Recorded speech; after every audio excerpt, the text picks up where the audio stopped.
Hello, my beautiful people. Thanks for visiting Docentes DigitalesTV. In this video, we're going to review what we learned in our last episode. If this is your first time here, I suggest watching the previous video where we discussed the Korean War. Now let's put your memory to the test. Did the Korean War happen before World War II? No, it happened after World War II, starting in 1950. Was Korea divided between North and South after Japan's surrender? Yes, it was divided into North and South Korea in 1945. Did the United States support North Korea in the war? No, the United States supported South Korea.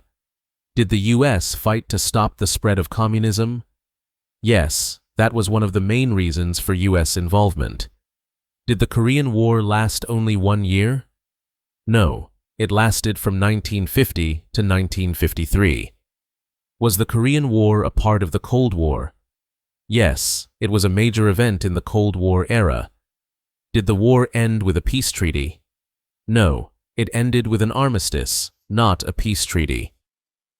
Are North and South Korea unified today? No, they are still separated by a heavily guarded border. Was the U.S. the only country involved in helping South Korea? No, other United Nations countries also supported South Korea. Should you watch the video several times to learn better?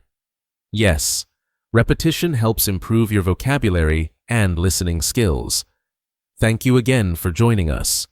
Don't forget to subscribe, rewatch the video, and get ready for the next adventure in learning English and understanding American history and culture. See you soon.